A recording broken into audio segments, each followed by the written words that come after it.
Hello. Hello दादा, नमस्कार. नमस्कार. सकाळी तुम्हाला कॉल केला, संध्याकाळी पैसे जमा झाले. हा, झालं ना पैसे? हा, अक्षयनी पण फोन केला होता.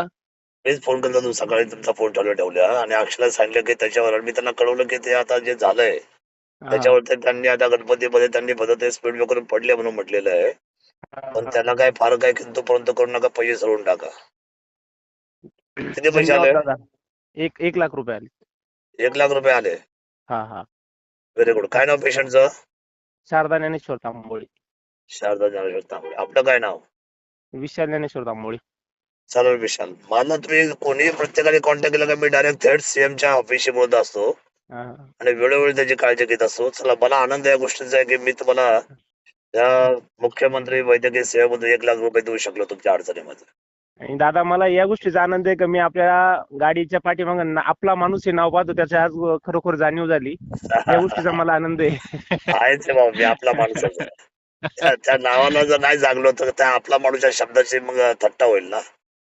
नाही नाही, खरोखर हो ते कृतीत पण दिसून आला आज का आपला आपला माणूस खरोखर आपला माणूस आहे. हो हो. या माध्यमातून मी म्हणजे थोडस राजकारणाच्या याला बोलतो. 2 मिनिटं वेळ आहे ना? बोला बोला, काय म्हणताय?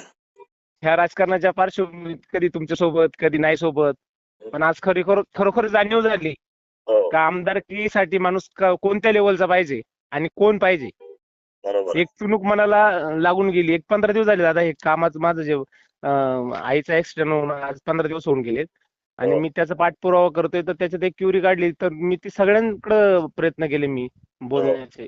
हो. पण तुम्हाला फोन केल्यानंतर संध्याकाळपर्यंत पैसे जमा झाले. जमा झाले. मी त्यांना सकाळी बोललो, तुमचा फोन ठेवल्या हा, म्हटलं छोट्याशा करूसाठी तुम्ही सर्वसामान्य माणसाची अडचण समजून घ्या आणि माझी जबाबदारी आहे, तुम्ही त्याला रिलीज करा. हा, हे हा. तर योग्य पेशंट आहे, पैसे रिलीज करून टाका, थांबू नका. आणि त्यांनी मान सन्मान दिला.